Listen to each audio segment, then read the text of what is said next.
जब मैं 10 साल का था, मेरे फादर की अचानक मौत हो गई। फिर लॉयर ने पूछा कि मैं अपनी मदर के साथ रहना चाहता हूँ या मेरे फादर के छोड़े हुए 200 मिलियन लेना चाहता हूँ। अपनी पिछली जिंदगी में मैं रोया था, माँ से चिपक कर उसके साथ रहने की भीख मांगी थी। आखिर में उसने मेरे फादर की डेथ कॉम्पेंसेशन ले ली और तुरंत पड़ोसी वोंग से शादी कर ली। ओह नहीं, मेरा मतलब अंकल श्याओ। उनकी नजरों में मैं एक बर्डन बन गया। आखिर में कंस्ट्रक्शन साइट पर काम करते करते मेरी मौत हो गई। मैं सिर्फ 28 साल का था जब मरा। अब पीछे मुड़कर उस पैथेटिक जिंदगी को देखता हूँ तो लगता है कि शुरू से अंत तक मैं पूरी तरह बेवकूफ था और अब फेट का वही क्रॉस रोड्स फिर मेरे सामने खड़ा था। मेरे सामने खड़ी औरत बारिश में भीगे पेयर ब्लॉसम की तरह रो रही थी। डैड, तुम हमें छोड़कर कैसे जा सकते हो? हम एक विडो और ऑर्फन अब कैसे झेंगे? वह दिल तोड़ देने वाली आवाज में चिल्ला रही थी। उसका शरीर मिट्टी की तरह ढीला पड़ चुका था। अगर कोई उसे पकड़ कर न रखे तो वह कभी भी जमीन पर गिर सकती थी। पिछली जिंदगी में मैं उसके इस एक्ट से धोखा खा गया था। मुझे लगा था कि वह सच में दुख से टूट चुकी है।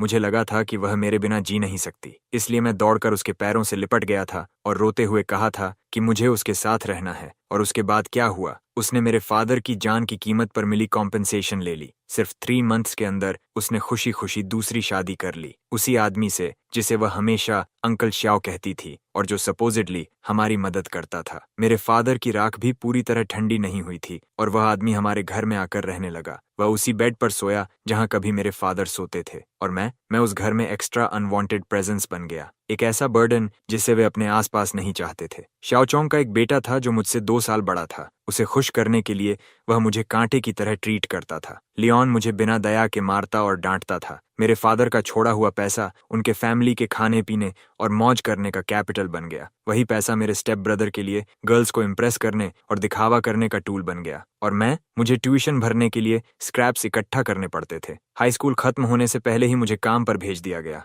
वे इसे जल्दी इंडिपेंडेंट बनाना कहते थे। मैंने पूरे 10 साल कंस्ट्रक्शन साइट्स पर ब्रिक्स उठाई। आखिरकार ओवरवर्क की वजह से मैं गिर पड़ा। मेरा शरीर जलते हुए स्टील बार्स के ढेर पर गिरा और फिर मैं कभी नहीं उठा। लेकिन अब मैं वापस आ चुका हूँ। लियोन मेरा हाथ पकड़कर कहती है, डरो मत शियांग, अब से मॉम तुम्हारा अच्छे से ख्याल रखेगी। उसने मुझे गले लगाया। उसके आंसू और नाक का पानी मेरे चेहरे पर फैल गया, लेकिन उसकी आंखों की गहराई में कुछ छिपा हुआ था, एक मुश्किल से दिखने वाली ग्रीड और अर्जेंसी। ये देखकर मैंने पिछली जिंदगी की तरह रोना चिल्लाना शुरू नहीं किया। मैं बस ठंडी आंखों से उसका परफॉर्मेंस देखता रहा। तभी मेरे फादर का पुराना दोस्त और लॉयर अंकल जाओ आगे आया। लॉयर जाओ ने आह भरी और मेरे शोल्डर पर हाथ रखा। फिर उसने अपने ब्रीफ केस से एक डॉक्यूमेंट निकाला। उसने भारी आवाज में कहा, लीलन शाओनिंग, यह निंगू की विल है जो उसने मरने से पहले बनाई थी। निंगू ने हर पॉसिबिलिटी के बारे में सोचा था। उसके पास टोटल 200 मिलियन की एसेट्स हैं, सब नोटराइज्ड हैं। अब 2 चॉइसेस हैं। पहली, अगर शियानिंग तुम्हारे साथ रहता है तो यह पैसा कॉम्पेंसेशन और चाइल्ड सपोर्ट के रूप में तुम्हारे कंट्रोल में रहेगा जब तक शाओनिंग एडल्ट नहीं हो जाता। यह सुनते ही लीलन की ब्रीदिंग तेज हो गई। उसकी आंखों में डरावनी चमक आ गई। वह विल को घूरने लगी। दूसरी, अगर शियानिंग तुम्हारे साथ नहीं रहना चाहता तो यह पैसा एक ट्रस्ट फंड में ट्रांसफर होगा जिसे मैं मैनेज करूंगा। शियानिंग को उस पर पूरा कंट्रोल मिलेगा और तुम्हें एक भी पैसा नहीं मिलेगा। पूरा माहौल अचानक जम गया। सबकी नजरें मुझ पर टिक गईं, एक 10 साल के बच्चे पर। लीलन का शरीर स्टिफ हो गया। वह डिसबिलीफ में लॉयर जाओ को देखने लगी, जैसे कह रही हो, तुम ऐसा ऑप्शन कैसे दे सकते हो? फिर उसने तुरंत हार्ट ब्रोकन एक्सप्रेशन बनाया और मुझे कसकर गले लगा लिया। लॉयर, आप ऐसी बात कैसे कर सकते हैं? मैं अपने बेटे को कैसे छोड़ सकती हूँ? शानिंग ही मेरी पूरी जिंदगी है। वह जोर जोर से रोई, लेकिन उसी समय उसने मेरी आर्म जोर से पिंच की। मेरे कान के पास झुककर उसने जहरीली आवाज में फुसफुसाया, निंग, अगर एक गलत वर्ड बोला ना तो तुझे मार डालूंगी। तू मेरा बेटा है, तेरा पैसा मेरा पैसा है। पिछली जिंदगी में उसके ये वर्ड्स सुनकर मैं डर से कांप गया था। जब उसने कहा था, माम तुम्हारे बिना नहीं जी सकती, तब मैं इमोशनल भी हो गया था।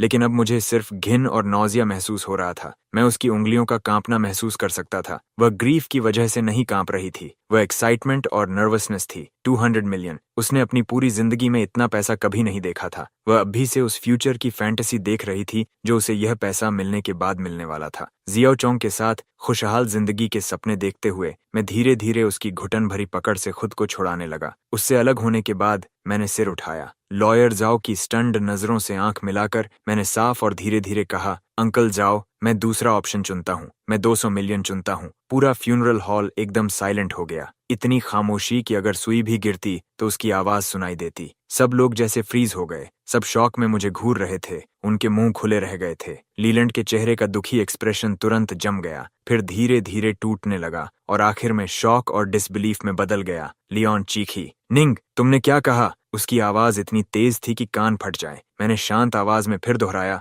मुझे तुम नहीं चाहिए, मुझे पैसा चाहिए। लियोन पागलों की तरह चिल्लाई, क्या तुम पागल हो गए हो? बदतमीज बेटे, मैं तुम्हारी माँ हूँ। वह हिस्टेरिकल औरत की तरह मेरी तरफ झपटी और मुझे थप्पड़ मारने के लिए हाथ उठाया, लेकिन किसी ने उसकी रिस्ट पकड़ ली। उसे रोकने वाला लॉयर जाओ था। उसका चेहरा आयरन ग्रे हो चुका था। उसने सख्त आवाज में कहा, लेलन, शांत हो जाओ। ये ब्रदर निंग की मेमोरियल के सामने है और ये शिया का अपना चॉइस है। लियोन चीखी, इतना छोटा बच्चा क्या समझता है? जरूर तुमने इसे बहकाया है। लॉयर जाओ ने डिस्गस्ट के साथ उसका हाथ झटक दिया और कहा, मैं फिर कह रहा हूँ, ये ब्रदर निंग की विल है, इसका लीगल इफेक्ट है। अब जब सीआई ने अपना फैसला कर लिया है, मैं तुरंत प्रोसीजर शुरू करूंगा। आज से तुम उसकी लीगल गार्डियन नहीं रही। लेलोन पूरी तरह स्टन्ड रह गई। उसने मुझे देखा। उसकी आंखों में हेट्रेड और अनविलिंगनेस भरी हुई थी, जैसे मैं उसका दुश्मन हूँ। शायद वह समझ नहीं पा रही थी कि उसका हमेशा डरपोक और ओबीडियंट बेटा अचानक इतना कोल्ड और स्ट्रेंज कैसे हो गया। लेकिन अब मुझे उसकी परवाह नहीं थी। मैं लॉयर के पास गया, उसकी क्लोथ्स का किनारा पकड़ा और पूछा,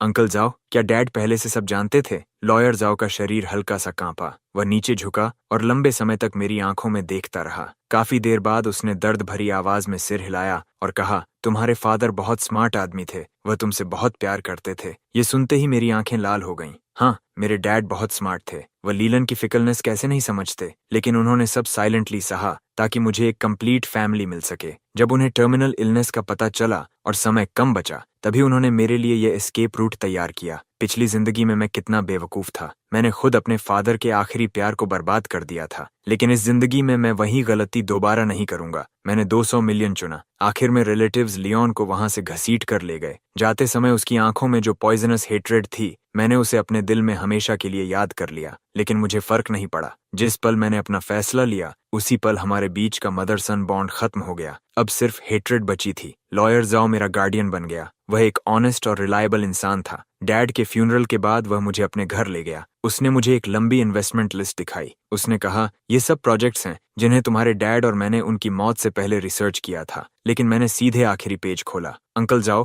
पहले वाले सारे सेल कर दीजिए। वह चौंक गया। मेरी उंगली लिस्ट पर कुछ छोटे और अननोटिस्ड नेम्स पर जाकर रुकी। सारा पैसा इन कंपनीज में डाल दीजिए। लॉयर जाओ कंफ्यूज्ड होकर बोला, बाकी का क्या? ये कैसी कंपनीज हैं? मैंने इनके बारे में कभी नहीं सुना। शिया, इन्वेस्टिंग कोई मजाक नहीं है। मैंने उसकी आंखों में देखकर पूछा, अंकल जाओ, क्या आप मेरे डैड पर ट्रस्ट करते हैं? वह एक पल के लिए चुप रह गया, फिर तुरंत बोला, ऑफ कोर्स करता हूँ। मैंने धीरे से कहा, तो इस बार मुझ पर भी भरोसा कीजिए। डैड ने मुझे यह सब ड्रीम में बताया था। मेरे पास यही वीक एक्सक्यूज था। लेकिन लॉयर जाओ मेरी आंखों में देखता रहा। वे आंखें किसी 10 साल के बच्चे जैसी नहीं थीं। वे बहुत काम थीं। पता नहीं क्यों, लेकिन उसने बिना ज्यादा सोचे सिर हिला दिया। उसे नहीं पता था कि जिन कुछ नेम्स पर मैंने उंगली रखी थी, वे इसी साल पूरी दुनिया को हिला देंगे। वे दुनिया की सबसे बड़ी बिजनेस जायंट्स बनने वाली थीं और मैं उनके पीछे छिपा सबसे मिस्टीरियस शेयर होल्डर बनने वाला था। सारी तैयारियां करने के बाद मैं पूरी तरह रिलैक्स हो गया। मैंने अपनी जिंदगी के लिए एक बिल्कुल नया गोल तय किया, लाई फ्लैट। हाँ, बस पड़े रहो। पिछली जिंदगी में मैंने खुद को काम करते करते मार डाला था। इस जिंदगी में मैं अंकल और आंटी की तरह जीना चाहता था। मैंने लॉयर जो से कहा कि मेरे लिए सबसे अच्छा प्राइवेट स्कूल ढूंढे, पढ़ाई में मेहनत करने के लिए नहीं, बस अच्छे एनवायरनमेंट के लिए। और वहाँ के कैफेटेरिया का खाना बहुत स्वादिष्ट था। मैंने वर्कआउट करना शुरू किया, किसी और वजह से नहीं, बस ताकि बाद में मेरे 8 पैक एब्स और एक वी लाइन हो। मुझ पर कपड़े अच्छे लगे। मैंने चाइना की 8 मेजर क्विजीन्स पढ़ना शुरू किया। मैंने खुद अपनी अल्कोहल बनाना सीखा। बाद में मैंने यह काम लॉयर जो को सौंप दिया। उसने मेरे लिए एक प्रोफेशनल टीम तैयार की। उसका लीडर ओल्ड वू नाम का आदमी था, एक वॉल स्ट्रीट एलीट। मैंने उसे उसकी सैलरी से 3 गुना ज्यादा देकर अपने पास बुलाया। मेरे पास उसके लिए सिर्फ एक रिक्वायरमेंट थी, मुझे परेशान मत करो, अपने काम खुद संभालो। अगर संभाल नहीं सकते तो कंपनी को बैंकरप्ट होने दो। उस समय ओल्ड वू ने मुझे जिस नजर से देखा था, जैसे किसी अमीर परिवार के बिगड़े बेटे या किसी बेवकूफ लैंडलॉर्ड को देख रहा हो, लेकिन फिर भी उसने ईमानदारी से मेरे ऑर्डर्स पूरे किए और इस तरह मेरी जिंदगी बॉस जैसी बन गई। बॉस, चीयर कंपनी का स्टॉक प्राइस फिर से 3 गुना हो गया। हमने 5 बिलियन कमा लिए। समझ गया। जब मैं बुधा जंप्स ओवर द वॉल पर रिसर्च कर रहा हूँ, तब मुझे डिस्टर्ब मत करो। बॉस, एली कंपनी जल्द ही पब्लिक होने वाली है। हमारे ओरिजिनल शेयर्स की वैल्यू 100 बिलियन से ज्यादा होने की उम्मीद है। समझ गया। मैंने जो नई राइस वाइन बनाई है उसका टेस्ट करके बताऊं। बॉस, पिछली बार आपने जो जमीन कैजुअली खरीदी थी, सरकार उसे नए डिस्ट्रिक्ट का सेंट्रल बिजनेस डिस्ट्रिक्ट बनाने वाली है। उसकी कीमत 100 गुना बढ़ चुकी है। ओल्ड वो धीरे धीरे मेरी लेड बैक हालत का आदी हो गया। उसने तो प्रोएक्टिवली उन अनइम्पोर्टेंट बिजनेस डील्स को भी फिल्टर करना शुरू कर दिया जिनकी वैल्यू कुछ बिलियन थी, और मैं कोस्टिंग की राह पर और भी आगे बढ़ता गया। मेरे नाम के नीचे की वेल्थ स्नोबॉल की तरह तेजी से बढ़ती गई, लेकिन नंबर्स मेरे लिए सुन्न हो चुके थे। मुझे सिर्फ इस बात की परवाह थी कि खुद को और ज्यादा कंफर्टेबल कैसे बनाऊं। मैं टॉप बिलियनर सर्कल्स के बीच एक मिस्टीरियस लेजेंड बन गया। कोई नहीं जानता था कि मैं कौन हूं। लोग सिर्फ इतना जानते थे कि एक मिस्टीरियस मिस्टर निंग है जिसकी दौलत किसी देश के बराबर है, लेकिन जो शायद ही कभी दिखाई देता है,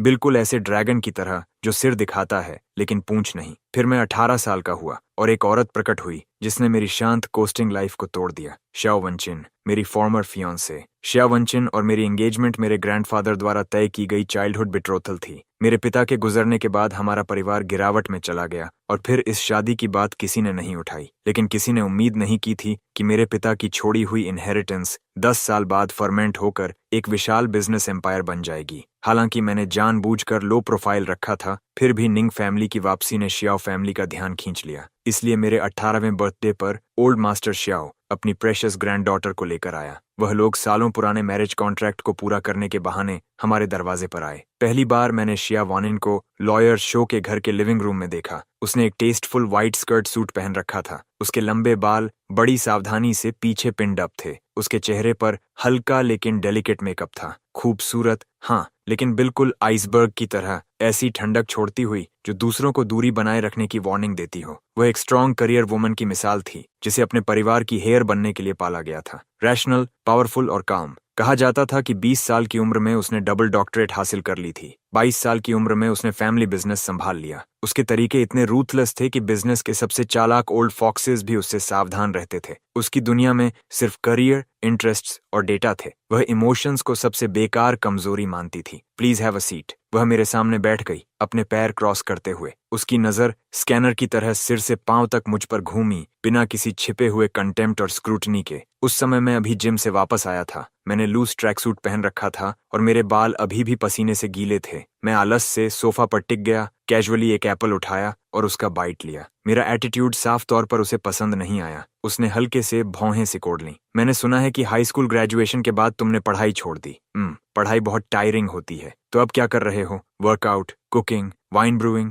और आराम से लेटने का सबसे कंफर्टेबल तरीका रिसर्च कर रहा हूँ, मैंने ईमानदारी से जवाब दिया। यंग वाइन के मुंह का एक कोना मॉकिंग स्माइल में मुड़ गया। तो तुम बस एक निकम्मे प्लेबॉय हो, तुम ऐसा समझ सकती हो? मैंने बेपरवाही से कंधे उचका दिए। उसने ठंडी हंसी छोड़ी। उसकी आंखों में तिरस्कार और गहरा हो गया। निंगी, चलो एक दूसरे से सीधी बात करते हैं। ये मैरिज अरेंजमेंट ग्रैंडपा का एक मजाक था। इसे सीरियसली लेने की जरूरत नहीं है। जो आदमी मुझसे, शिया वानकिन से शादी करेगा, वह ऐसा स्ट्रांग पर्सन होना चाहिए जो मेरे साथ शोल्डर टू शोल्डर खड़ा हो सके, न कि ऐसा निकम्मा जो सिर्फ खाना पीना और मौज करना जानता हो। तो फिर? मैंने दिलचस्पी से उसे देखा। इसलिए मैं उम्मीद करती हूँ कि तुम खुद जाकर मेरे ग्रैंडपा से बात करोगे और इस एंगेजमेंट को खत्म कर दोगे। उसने कमांडिंग टोन में कहा। कॉम्पेंसेशन के तौर पर मैं तुम्हें एक रकम दे सकती हूँ, या हमारी कंपनी में तुम्हारे लिए एक आरामदायक जॉब अरेंज कर सकती हूँ। मेरे मुंह में मौजूद एप्पल लगभग बाहर निकल गया। मुझे पैसे देगी और मेरे लिए जॉब अरेंज करेगी? क्या उसे पता है कि जिस शिया ग्रुप पर उसे इतना गर्व है, वह मेरी एसेट्स का एक छोटा सा हिस्सा भी नहीं है? मैंने उसके लॉफ्टी और कॉन्डिसेंडिंग बिहेवियर को देखा और अचानक मुझे ये मजेदार लगा। पिछली जिंदगी में मेरे पास उससे आमने सामने मिलने का भी हक नहीं था,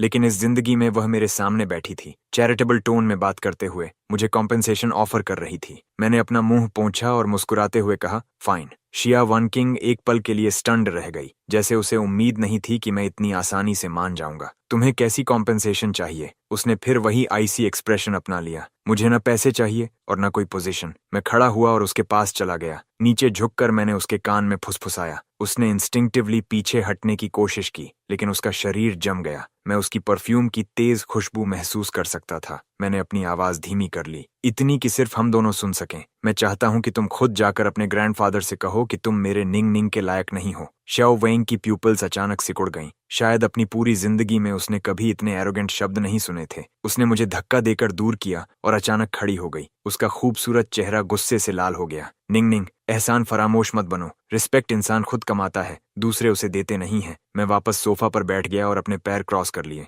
मिस श्याओ, सबसे पहले मुझे नीचे तुमने ही देखा था, है ना? वह ऊपर से मुझे घूरती रही। तुम जैसे लोग अमीर परिवार में पैदा होने के अलावा और क्या कर सकते हो? पूरा दिन बेकार घूमना, खाना और मरने का इंतजार करना। तुम में और पैरासाइट में क्या फर्क है? फर्क ये है कि मैं ऐसा करके खुश हूँ। मैंने अपने हाथ फैला दिए। मेरी जिंदगी में फैसले मैं खुद करता हूँ, कुछ लोगों की तरह नहीं जो प्रिसीजन मशीन की तरह जीते हैं। यहाँ तक कि खुशी और गुस्से में भी गेन्स और लॉसेस कैलकुलेट करते रहते हैं। मेरी बात साफ तौर पर उसकी दुखती रग पर लगी थी। उसका चेहरा कुछ और फीका पड़ गया। उसने अपनी मुट्ठियां भींच लीं। अलग रास्ते, कोई कॉमन गोल्स नहीं। मैं खुद एंगेजमेंट खत्म कर दूंगी। आज के बाद हम एक दूसरे के कुछ नहीं लगते। इतना कहने के बाद वह मुड़ी और बिना पीछे देखे चली गई। उसकी वह प्राउड फिगर बिल्कुल ऐसे थी जैसे कोई हारा हुआ लेकिन झुका न हुआ व्हाइट स्वान। लॉयर शाओ स्टडी रूम से चिंतित चेहरे के साथ बाहर आए। क्या तुमने बहुत इम्पल्सिव होकर काम नहीं किया? कैपिटल में शाओ फैमिली का काफी इन्फ्लुएंस है। अंकल शाओ, चिंता मत कीजिए, एंगेजमेंट खत्म करने की बात उसी ने की थी। ऐसा नहीं है कि मैंने उसे भगा दिया। और फिर जो इंसान अपनी शादी तक डिसाइड नहीं कर सकता वह ज्यादा कुछ हासिल नहीं कर पाएगा। मैंने उस दिशा की तरफ देखा जहां शाओ वन किंग गायब हुई थी। मेरी आंखों में कोई लहर नहीं थी। पिछली जिंदगी में वह आसमान में टंगा हुआ चांद थी। मेरे पास उसकी तरफ देखने का भी हक नहीं था। लेकिन इस जिंदगी में मेरी नजर में वह सिर्फ अपने फैमिली में फंसी हुई एक दयनीय इंसान है। मैं इस बात का इंतजार कर रहा हूं कि उसके चेहरे पर तब कैसा डेवस्टेटेड एक्सप्रेशन होगा। वह जरूर दिलचस्प होगा। एंगेजमेंट का यह तूफान जल्दी ही शांत हो गया। शाओ वन किंग ने अपना वादा निभाया। कुछ ही दिनों में शाओ फैमिली ने ऑफिशियली एंगेजमेंट खत्म होने का अनाउंसमेंट कर दिया। मैं इस शांति और सुकून से खुश था। मैं अपनी लेड बैक जिंदगी में वापस लौट गया। ओल्ड वू का फोन अब भी हर दिन समय पर बजता था, ये रिपोर्ट करने के लिए कि मैंने कितने और स्मॉल गोल्स हासिल कर लिए हैं। मेरी पर्सनल वेल्थ इतनी बढ़ चुकी थी कि अब मैं उसका हिसाब लगाने की भी परवाह नहीं करता था। लेकिन फिर भी मैं हर दिन कुछ दर्जन बक्स वाले ट्रैक सूट पहनता था और एक साधारण कम्यूटर कार चलाकर जिम और वेजिटेबल मार्केट के बीच आता जाता रहता था।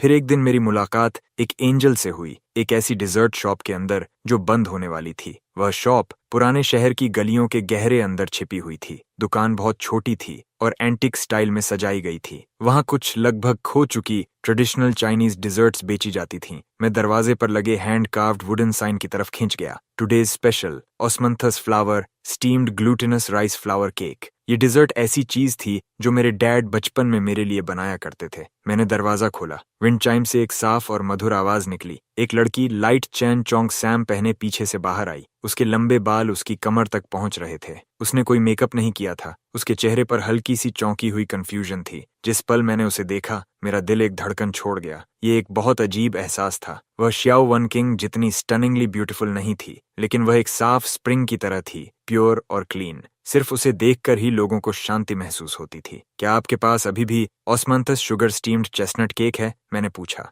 मेरी आवाज थोड़ी भारी लग रही थी। लड़की एक पल के लिए स्टन्ड रह गई। फिर उसने एक जेंटल स्माइल दिखाई, जैसे किसी झील पर स्प्रिंग ब्रीज गुजर रही हो और पानी में हल्की लहरें उठ रही हों। हाँ है, कृपया बैठ जाइए, मैं अभी आपके लिए लेकर आती हूँ। उसकी आवाज भी बहुत प्लेजेंट थी, सॉफ्ट और स्वीट। मैं खिड़की के पास एक सीट पर जाकर बैठ गया। थोड़ी देर बाद वह एक प्लेट में डेलिकेट पेस्ट्रीज लेकर आई और मेरे सामने रख दी। चेस्टनट केक्स छोटे प्लम ब्लॉसम्स की शेप में बने हुए थे, जिनके ऊपर क्रिस्टल क्लियर ऑस्मांथस शुगर लगी थी और उनसे टेम्पटिंग स्वीट फ्रेग्रेंस निकल रही थी। मैंने एक पीस उठाया और मुंह में रखा। यही टेस्ट है, बिल्कुल वैसा ही जैसा मेरे डैड बनाया करते थे। मेरे दिल की गहराई से एक गर्म एहसास उठा। मेरी आंखें सच में थोड़ी नम हो गईं। कैसा है? अच्छा है। लड़की मेरे सामने बैठ गई, अपने हाथों पर ठुड्डी टिकाकर मुझे ईगर एंटिसिपेशन के साथ देख रही थी। मैंने सिंसियरली कहा, इसका स्वाद बिल्कुल मेरे डैड जैसा है। सच में? उसकी आंखें चमक उठीं। इस डिजर्ट की रेसिपी मुझे मेरी ग्रैंडमदर से मिली थी। वह कहती थीं कि आजकल बहुत कम लोग इसे बनाते हैं। तुम्हारी ग्रैंडमदर जरूर अमेजिंग इंसान रही होंगी। उसने गर्व से अपना छोटा सा सीना फुला लिया। मेरा नाम शिन यूचू है। ये शॉप मेरी है। और आपका? मेरा नाम निंग ई है। हम पुराने दोस्तों की तरह बातें करने लगे। बातों बातों में मुझे पता चला कि वह एक लंबे कुलिनरी ट्रेडिशन वाले परिवार से आती है। उसके एंसेस्टर्स इंपीरियल शेफ्स थे। वह बचपन से इन ट्रेडिशनल क्राफ्ट्स के बीच बड़ी हुई थी। उसे बड़ी कंपनीज की 9 to 5 जिंदगी पसंद नहीं थी, इसलिए उसने खुद यह छोटी सी शॉप खोली, सिर्फ इसलिए ताकि इन खूबसूरत फ्लेवर्स को आगे बढ़ा सके। उसकी वैल्यूज हैरान करने वाली हद तक मेरी जैसी थीं। हम दोनों स्लो पेस लाइफ पसंद करते थे और ट्रेडिशनल कल्चर के लिए हमारे अंदर लगभग स्टबर्न पैशन था। उस दोपहर मैं उस छोटी डिजर्ट शॉप में बैठा उसके साथ बहुत देर तक बातें करता रहा। सनलाइट कर्टन से होकर उसके ऊपर गिर रही थी। उसे एक गोल्डन हेलो दे रही थी। मैं उसकी स्पार्कलिंग आइज को देखता रहा जब वह बोलती थी और उस एडोरेबल स्माइल को जो अनजाने में उसके चेहरे पर आ जाती थी। मेरे दिल के किसी कोने में ऐसा लगा जैसे कुछ भर गया हो। मुझे अचानक महसूस हुआ कि मेरा दिल जो रीबर्थ के बाद कठोर हो गया था, मैं हर दिन वहां जाने लगा बिना एक भी दिन छोड़े। कभी उसकी बनाई नई डिजर्ट खाने के लिए, कभी उसके हाथ की बनी टी पीने के लिए, लेकिन ज्यादातर समय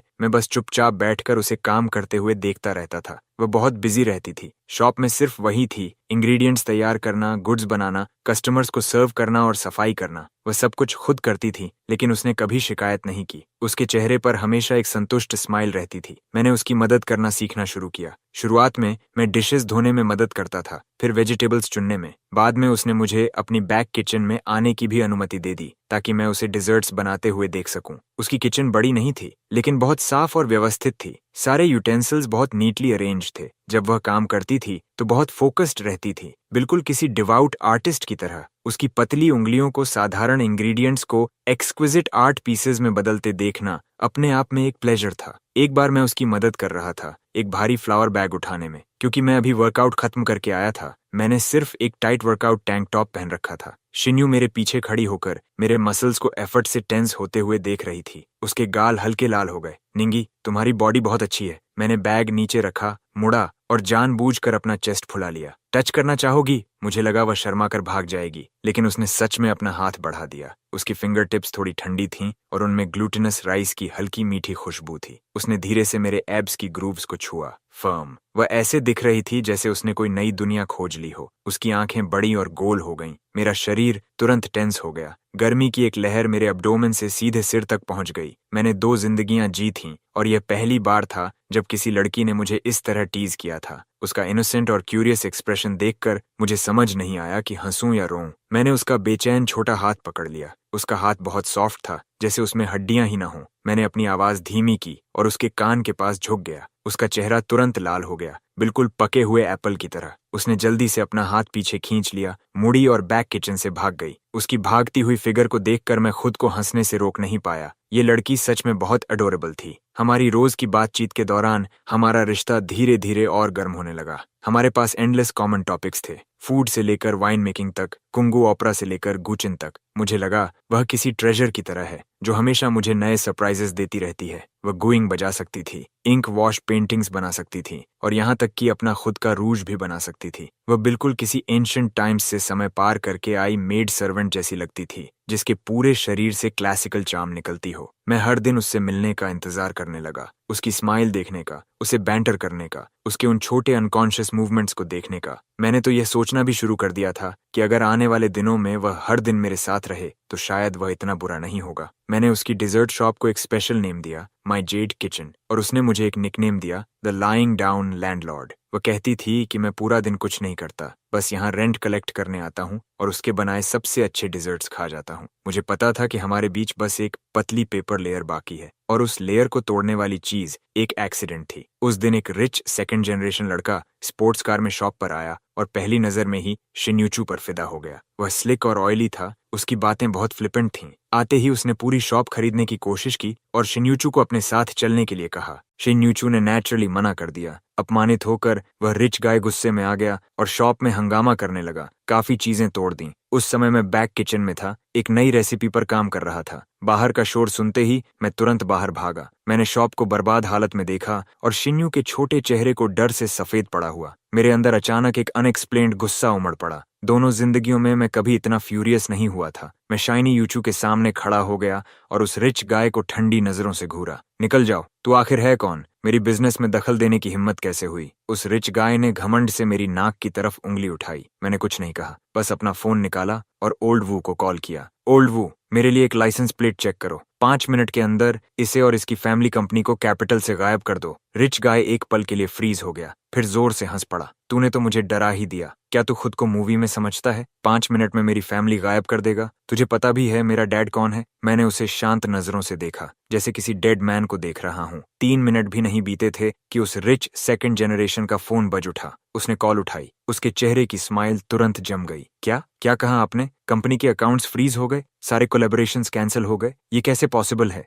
हमने किसे ऑफेंड कर दिया? उसकी आवाज डर से कांप रही थी। आखिर में वह धड़ाम से घुटनों पर गिर पड़ा। फोन उसके हाथ से छूट गया। उसने सिर उठाकर मुझे ऐसे देखा जैसे मैं कोई मॉन्स्टर हूं। उसके होंठ कांप रहे थे। वह एक शब्द भी नहीं बोल पाया। अब निकल सकते हो, मैंने शांत आवाज में कहा। वह घबरा कर बाहर भाग गया। उसने अपनी फ्लैशी स्पोर्ट्स कार तक की परवाह नहीं की। शॉप फिर से शांत हो गई। शिन्यूचू मुझे देख रही थी। उसकी खूबसूरत आंखों में शौक और एडमिरेशन की हल्की चमक थी। तुम मैं मुड़ा और उसे टेंडरनेस से देखा। मैंने उसके चेहरे पर बचे आंसुओं के निशान पोंछ दिए। डरने की जरूरत नहीं है, मैं यहाँ हूँ। इतना कहने के बाद मैंने उसके रिएक्शन का इंतजार नहीं किया। मैंने सिर झुकाया और उसके हल्के ठंडे होंठों को चूम लिया। शिन्यू के होंठ उतने ही सॉफ्ट थे जितना मैंने सोचा था। उनमें ऑस्मंथस कैंडी जैसी मिठास थी। वह पहले डरे हुए फॉन की तरह स्टिफ हो गया, फिर धीरे धीरे रिलैक्स हुआ और क्लमजिली जवाब देने लगा। किस बहुत हल्की और शैलो थी, फिर भी उसने मेरे दिल को इलेक्ट्रिक करंट की तरह झकझोर दिया। काफी देर बाद मैंने अनिच्छा से उसे छोड़ा।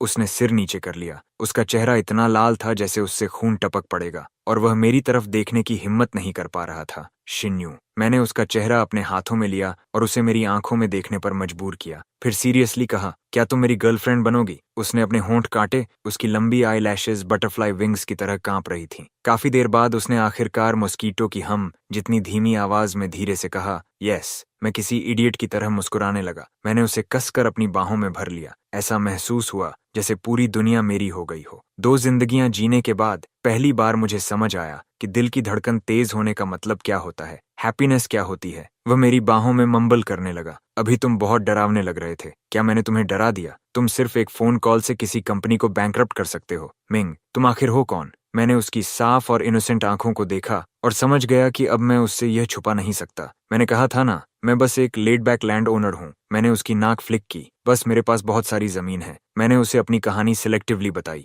ऑफ कोर्स मैंने रिबर्थ का सीक्रेट नहीं बताया। मैंने सिर्फ इतना कहा कि मेरे फादर ने मेरे लिए बहुत बड़ी इनहेरिटेंस छोड़ी थी। मैंने उस पैसे से कुछ इन्वेस्टमेंट्स किए और थोड़ा बहुत पैसा कमा लिया। शिन्यू ने पलकें झपकाईं। थोड़ा बहुत पैसा? ऐसा पैसा जो 5 मिनट में एक कंपनी को बैंकरप्ट कर दे? कितना थोड़ा? मैंने कुछ पल सोचा और उसकी समझ के हिसाब से कहा, शायद तुम्हारी डिजर्ट शॉप जैसी tens of thousands dessert shops में खरीद सकता हूँ। शाइनी यूचू ने हैरानी से सांस खींची। उसने कुछ देर उंगलियों पर गिनती की, फिर शौक से मुझे देखा। तुम 100 बिलियनर हो? मैंने सिर हिलाया। वह चुप हो गया। मेरे दिल में हल्की बेचैनी हुई। मुझे डर था कि हमारे बीच की यह बड़ी वेल्थ गैप उसे पीछे हटने पर मजबूर कर देगी, लेकिन मुझे उम्मीद नहीं थी कि वह इतनी देर तक चुप रहेगा। अचानक उसने सिर उठाया और बहुत सीरियस एक्सप्रेशन के साथ मुझे देखा। निंगी, ध्यान से सुनो। आज से तुम्हारा पैसा मेरा पैसा है और मेरा पैसा अभी भी मेरा पैसा रहेगा। मैं एक पल के लिए स्टन्ड रह गया, फिर जोर से हंस पड़ा। मैंने उसे उठाकर कई बार घुमा दिया। ठीक है, जैसा तुम कहो। My Yashan Fang ancestral hall. वह घूमने से चकरा गया था, बस मेरी गर्दन पकड़कर सिल्वर बेल जैसी हंसी छोड़ रहा था। मुझे पता था कि मैंने गलत इंसान नहीं चुना। मैं शिन यूचू से प्यार करता हूँ, उसके ऊपर लगे फू फैमिली के हेलो से नहीं। शिन यूचू के साथ रहने के बाद मेरी लेड बैक लाइफ रंगीन और जीवंत हो गई। हम साथ में नए डिजर्ट्स रिसर्च करते, साथ में नई वाइन्स बनाते। वह मुझे सुबह के मार्केट में घसीट ले जाता, सिर्फ 1 सेंट के लिए बार्गेन करने, और वेंडर से बहस करते करते उसका चेहरा लाल हो जाता। मैं उसे मिशेलिन 3 स्टार रेस्टोरेंट्स में खाना खिलाने ले जाता, दुनिया भर की क्विजीन्स टेस्ट करवाता। उसे मेरे एब्स छूना पसंद था। वह कहती थी कि वे वॉशबोर्ड जैसे फील होते हैं। मुझे उसका एडम्स एप्पल किस करना पसंद था और उसके चीक्स को शिवर से लाल होते देखना अच्छा लगता था। हम बिल्कुल हर प्यार में पड़े कपल की तरह थे। Sweet nights. लाओ वू कंप्लेन करता था कि वह हर दिन डॉग फूड खाकर मरने वाला है। बॉस, ये हंगयू ग्रुप का एक्विजिशन केस है, आपके सिग्नेचर चाहिए, वहां रख दो। पहले मैं तुम्हारे लिए रॉक शुगर पेयर बनाता हूँ। बॉस, ये यूरोपियन रॉयल बैंक्वेट का इनविटेशन है। जब लाओ वू ने प्रेसिडेंट श्याओ का नाम लिया तो उसने सावधानी से मेरी तरफ देखा। मेरा हाथ एक पल के लिए रुक गया। श्याओ वन किंग।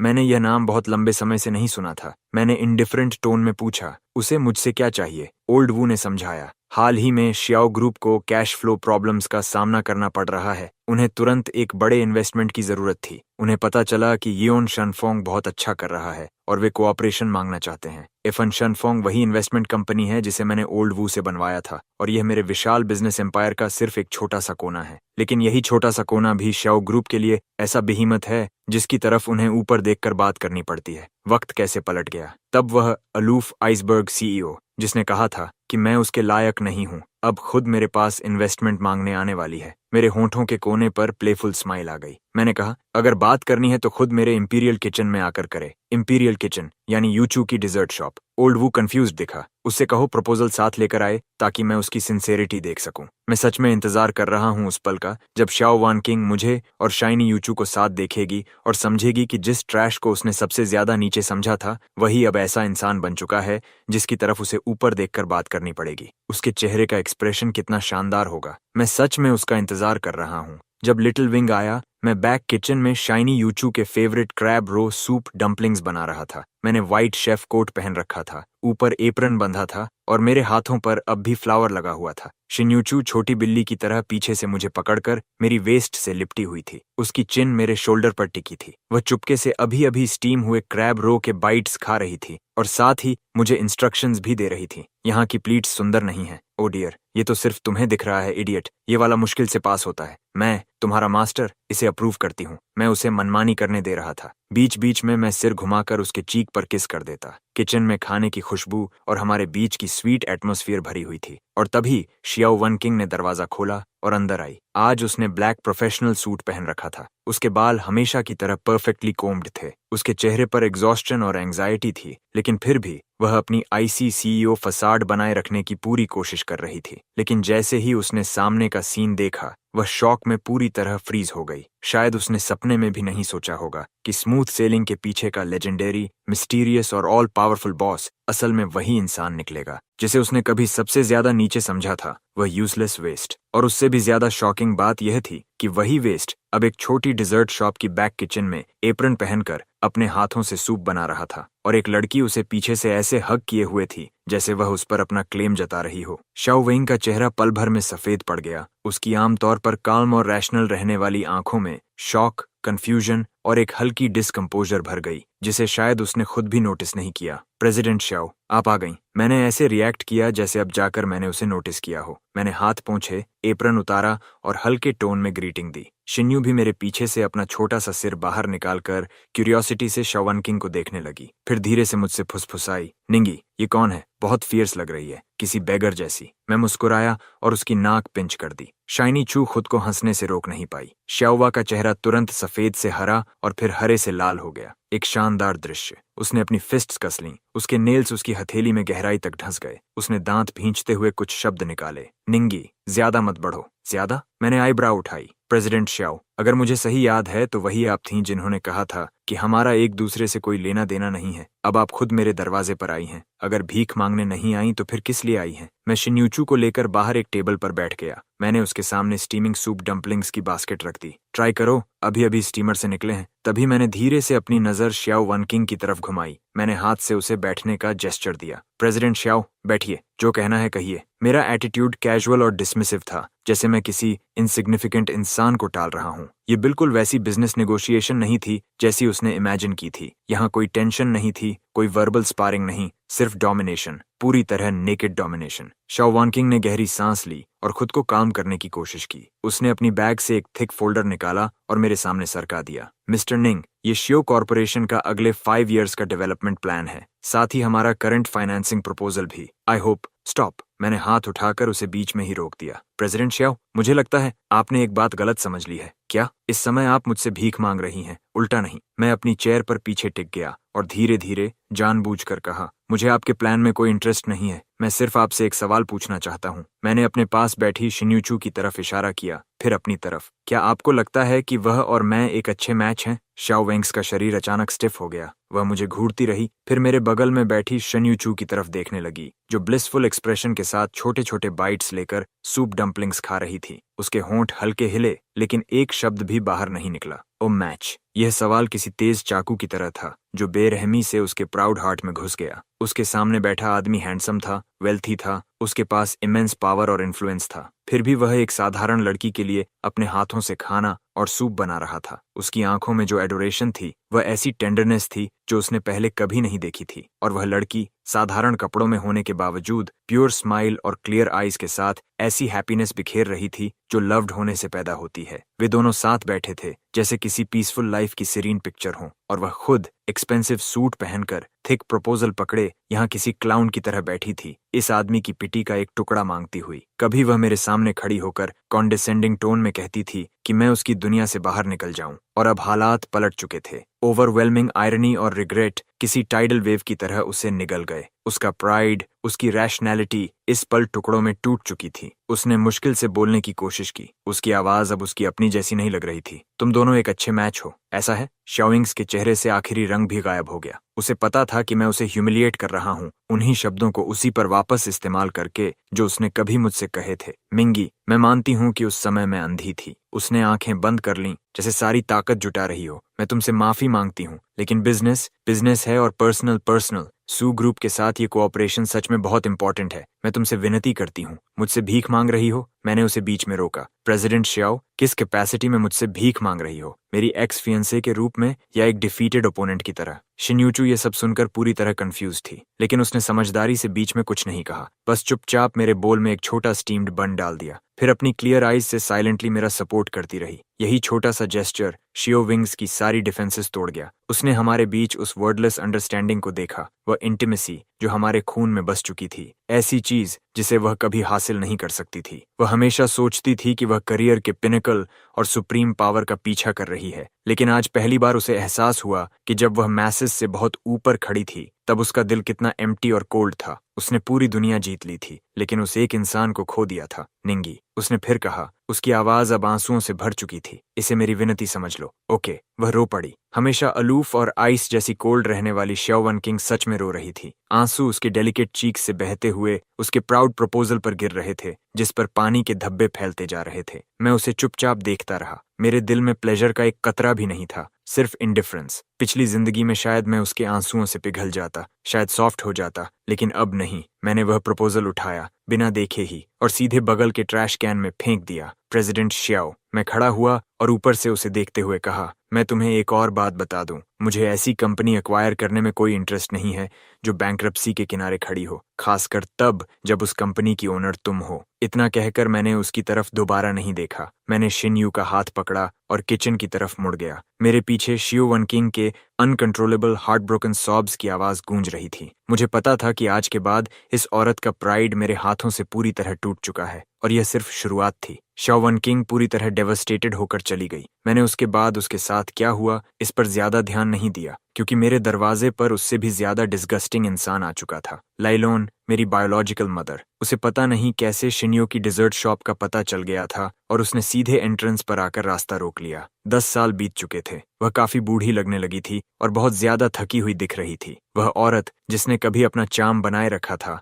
अब उसकी आंखों के आसपास रिंकल्स आ चुके थे और बालों में सिल्वर स्ट्रीक्स दिख रही थीं। उसने सस्ते मार्केट स्टॉल वाले कपड़े पहन रखे थे। उसका चेहरा फिलिस्टोन, कनिंग और कैलकुलेशन से भरा हुआ था। एक नजर में समझ आ रहा था कि इन सालों में वह और जियाओ चोंग अच्छी हालत में नहीं रहे। पिछली जिंदगी में उन्होंने मेरे फादर का पैसा पागलों की तरह उड़ाया था। जियाओ चोंग गैम्बलिंग का एडिक्ट भी बन गया था। जल्द ही उन्होंने सब कुछ बर्बाद कर दिया। इस जिंदगी में बिना मेरे फादर के पैसे के शायद उनकी हालत और भी खराब थी। जैसे ही उसने मुझे देखा, वह सीधे मेरी तरफ झपट्टी। वही उसका हमेशा वाला रोना धोना शुरू हो गया। जो कहना है कहो, मैंने ठंडी आवाज में कहा। नहीं तो बस रोती रहो। ठीक है, तुम अपनी मदर से ऐसे बात कैसे कर सकते हो? मॉम जानती है कि तुम अब भी उससे नाराज हो, लेकिन उस समय मॉम की भी मजबूरियां थीं। तुम्हारे अंकल शाओ और मैंने इन सालों में बहुत कुछ सहा है। उसे बिजनेस में स्कैम कर दिया गया और वह भारी कर्ज में डूब गया। अब तो हमारे पास खाने के लिए भी पैसे नहीं हैं। शाल्वी, अब तुम सफल हो चुके हो। तुम अपनी मदर को ऐसे इग्नोर नहीं कर सकते। उसने आंसू पोंछे और विक्टिम बनने का नाटक शुरू कर दिया। वह घुटनों पर बैठने ही वाली थी। मैंने भौहें सिकोड़ लीं।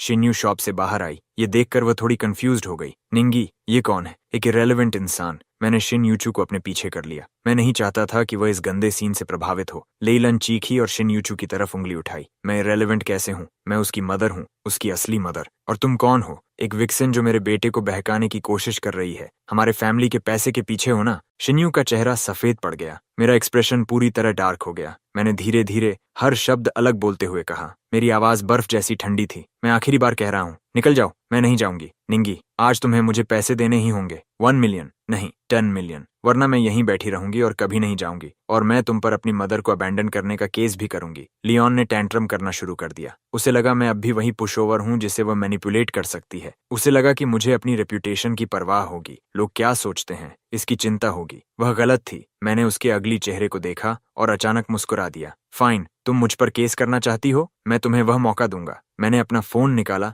और फिर ओल्ड वू को कॉल किया। ओल्ड वू, कैपिटल की सबसे अच्छी लॉ फर्म ढूंढो और सबसे बड़े मीडिया आउटलेट से भी कांटेक्ट करो। मैं प्रेस कॉन्फ्रेंस करने वाला हूँ। थीम होगी मैं और मेरी बायोलॉजिकल मदर, इन सालों का हिसाब साफ करते हुए। लियोन फ्रीज हो गई। उसे उम्मीद नहीं थी कि मैं उसकी धमकी से डरूंगा नहीं, उल्टा मैं सब कुछ पब्लिक करने वाला था। तुम ऐसा करने की हिम्मत नहीं करोगे, उसने बिना कॉन्फिडेंस के कहा। देख लेना। मैंने फोन रख दिया और स्नीर किया। लियोन, शायद तुम भूल गई हो कि 10 साल पहले मैंने क्या चूज किया था। 10 साल पहले मैं पैसे के लिए सब कुछ छोड़ सकता था और 10 साल बाद भी मैं सिर्फ थोड़ी शांति के लिए तुम्हारी रेप्यूटेशन बर्बाद कर सकता हूँ। तुम्हें शो करना पसंद है ना? मैं तुम्हें उससे भी बड़ा स्टेज दूंगा जिस पर तुम पूरा अभिनय कर सको। माय आईज उसे ऐसे देख रही थीं जैसे वह कोई डेड थिंग हो। लियोन मेरी नजरों से कांप उठी। आखिरकार उसे एहसास हुआ कि उसके सामने खड़ा बेटा अब वह इंसान नहीं रहा जिसे वह कंट्रोल कर सके, वह एक डेविल था। आखिरकार लेलोन इतना प्रेशर सह नहीं पाई और शर्मिंदगी में वहां से भाग गई। दुनिया आखिरकार शांत हो गई। निंगी, शिन्यूचू ने चिंता से मेरा हाथ पकड़ा। क्या वह सच में तुम्हारी मदर है? पहले थी। मैंने उसका हाथ पलटकर अपने होठों से लगाया और किस किया। अब नहीं, अब से तुम ही मेरी एकमात्र फैमिली हो। शिन्यू ने मुझे देखा। उसकी आंखों में सिंपैथी के आंसू भर आए। उसने और सवाल नहीं किए, बस टिप्टो पर खड़ी होकर मुझे गर्मजोशी से हग कर लिया। डरना मत, अब से मैं तुम्हारे साथ हूँ। मैंने उसे पकड़े रखा और महसूस किया कि मेरी पिछली जिंदगी से बचा हुआ डार्कनेस धीरे धीरे उसकी सनशाइन से मिट रहा है। हाँ, अब भी वह मेरे पास है, यही काफी है, मैंने सोचा। मुझे लगा था कि लाइलॉन को डराने के बाद वह यहीं रुक जाएगी, लेकिन मैंने उसकी शेमलेसनेस को अंडर एस्टिमेट कर दिया। कुछ दिनों बाद इंटरनेट अचानक मेरे बारे में डर्ट से भर गया। मिस्टीरियस बिलियनर निंगी की सच्चाई सामने आई। मॉडर्न डे चेन शिमी। उसने एक वेल्थी वुमन से शादी करने से मना कर दिया और अपनी डेस्टिट्यूट मदर को छोड़ दिया। टुडेज सीक्रेट, एक 100 बिलियनर की रैग्स टू रिचेस स्टोरी असल में अपनी ही मदर को निचोड़कर बनाई गई। बायोलॉजिकल मदर की टीयरफुल एक्यूजेशन। मेरा बेटा एक विक्सन के बहकावे में आ गया। एक के बाद एक टीयर जर्किंग एसेज मुझे एक अनग्रेटफुल मनी ग्रबिंग इनग्रेट की तरह पेश कर रहे थे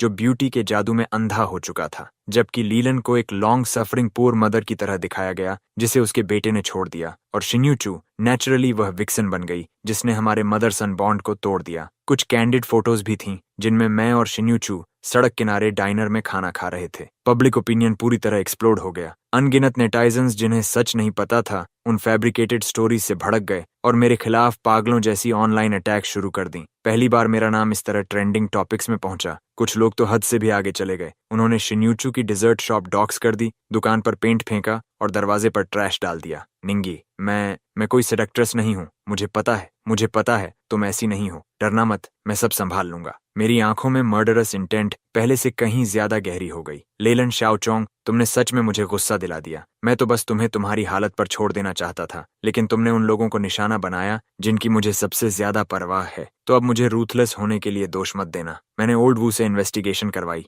रिजल्ट्स जल्दी आ गए। इस सब के पीछे सच में लेलन और शाओचोंग ही थे। उन्होंने एक third rate marketing company hire की, पैसे देकर फेक फॉलोअर्स खरीदे और इस पूरे ड्रामा को खुद डायरेक्ट और एक्ट किया। लेकिन जिसने मुझे और ज्यादा सरप्राइज किया वह यह था कि इस मैटर के पीछे शियाओ वनकिंग का शैडो भी था। हालांकि उसने सीधे पार्टिसिपेट नहीं किया, लेकिन उसके बैनर के नीचे चलने वाली पीआर कंपनी ने इस पब्लिक ओपिनियन वॉर को फ्यूल करने में रोल निभाया। फाइन, बहुत बढ़िया। एक मेरी शेमलेस बायोलॉजिकल मदर, दूसरी मेरी अनविलिंग एक्स फियांसे। चूंकि तुम्हें टीम अप करना इतना पसंद है तो मैं तुम दोनों को साथ में हेल भेजूंगा। मैंने चीजें क्लियर करने की कोई जल्दी नहीं दिखाई, ना ही ट्रेंडिंग टॉपिक्स हटवाए। मैंने पब्लिक ओपिनियन को और फर्मेंट होने दिया। मैं चाहता था कि वे जितना ऊपर चढ़ें उतना ही बुरी तरह गिरें। 3 दिन बाद जब पूरे इंटरनेट का कॉन्डेमनेशन अपने पीक पर पहुंच गया तब मैंने वह प्रेस कॉन्फ्रेंस रखी। यह सब मैंने लाइलॉन के लिए तैयार किया था। वेन्यू कैपिटल के टॉप 7 स्टार होटल का सबसे बड़ा बैंक्वेट हॉल था। मैंने पूरे देश के 100 से ज्यादा मेन स्ट्रीम मीडिया आउटलेट्स को इनवाइट किया। स्केल अनप्रेसिडेंटेड था। लाइलॉन को भी वहां बुलाया गया। शायद उसे लगा कि मैं फाइनली झुक जाऊंगा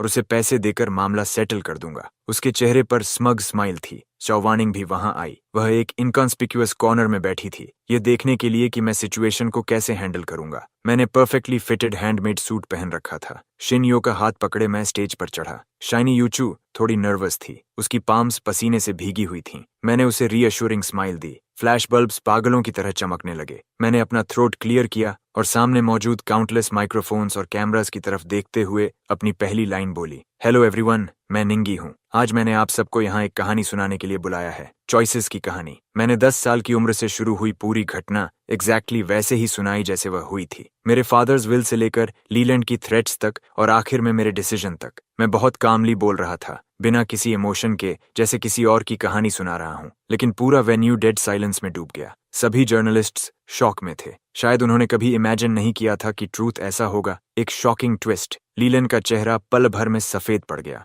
वह स्टेज पर चढ़कर बहस करने की कोशिश करने लगी, लेकिन मेरे अरेंज्ड बॉडीगार्ड्स ने उसे मजबूती से रोक लिया। ऑफ कोर्स, सिर्फ वर्ड्स प्रूफ नहीं होते। मैंने फिंगर स्नैप की। मेरे पीछे का जायंट स्क्रीन जल उठा और एक रिकॉर्डिंग चलने लगी। वह 10 साल पहले फ्यूनरल के समय की रिकॉर्डिंग थी। लीन की वह थ्रेट जो उसने मेरे कान में फुसफुसाई थी। अगर तुमने एक भी गलत बात कही तो मैं तुम्हें मार डालूंगी। तुम मेरे बेटे हो, तुम्हारा पैसा मेरा पैसा है। वॉइस क्रिस्टल क्लियर थी। लॉयर जो ने उसे उस रिकॉर्डिंग डिवाइस से रिट्रीव किया था जो वह उस समय साथ लेकर चलता था। मेरे फादर लाइफ में बहुत सस्पिशियस थे और लॉयर ने उसे जस्ट इन केस संभाल कर रखा था। पूरी कॉन्वर्सेशन उस समय रिकॉर्ड हो गई थी। किसी ने नहीं सोचा था कि वह आज काम आएगी। जैसे ही रिकॉर्डिंग चली, पूरा वेन्यू शॉक से फट पड़ा। रिपोर्टर्स के कैमरा फ्लैशेस सब लैलन की तरफ घूम गए, जिसका चेहरा अब राख जैसा सफेद था। लैलन हिस्टेरिकली चीखने लगी, ये फेक है, इसे डॉक्टर किया गया है। मैं स्मर्क किया। फेक? तो फिर इसका क्या? क्या ये भी फेक है? बिग स्क्रीन बदल गया। एक वीडियो चलने लगा। ये मेरे फादर की डेथ के 1 महीने बाद का था।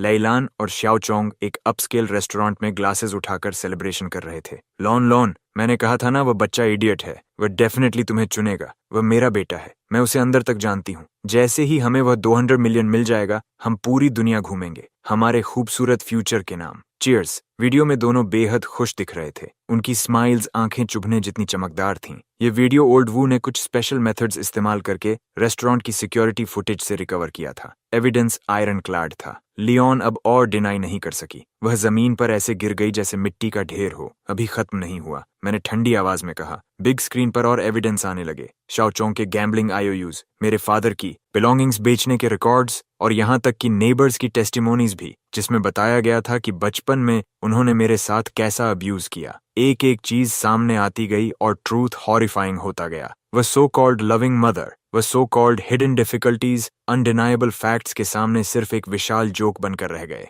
पूरा प्रेस कॉन्फ्रेंस लेलन और जियाओचोंग की पब्लिक एग्जीक्यूशन बन गया, खुलेआम, शुरू से आखिर तक। और मैं बस एक काल्म ऑब्जर्वर की तरह खड़ा था। आखिर में बिग स्क्रीन एक डॉक्यूमेंट पर फ्रीज हो गया। मदर सन टाइज सीवर करने का स्टेटमेंट। मैंने माइक्रोफोन उठाया। मैं हियर बाय फॉर्मली अनाउंस करता हूँ। मेरी आवाज पूरे वेन्यू में गूंज उठी। आज के बाद मैं मिस लियोन से हर रिश्ता तोड़ता हूँ। अब से बीमारी और सेहत में, शादी और मौत में हमारा कोई संबंध नहीं होगा। फर्दरमोर, मैं थोड़ा रुका। मेरी नजर कॉर्नर में बैठी शियाओ वन किंग की तरफ गई। उन सभी इंडिविजुअल्स और एंटिटीज के खिलाफ जिन्होंने मैलिशियसली मुझे और मेरी फियांसे मिस शिन्यूचू को स्लैंडर किया। मेरी लीगल टीम पूरी लीगल लायबिलिटी परस्यू करेगी, including the PR firm under the Xiao group. Xiao wings का शरीर झटके से कांप उठा। उसने सिर उठाकर मेरी आईसी गेज से नजर मिलाई। उसके चेहरे से सारा रंग गायब हो गया। उसे पता था कि मैं उसके खिलाफ वॉर डिक्लेयर कर चुका हूँ और उसे यह भी पता था कि वह पूरी तरह हार चुकी है। उसी रात प्रेस कॉन्फ्रेंस हर मीडिया आउटलेट की टॉप हेडलाइन बन गया।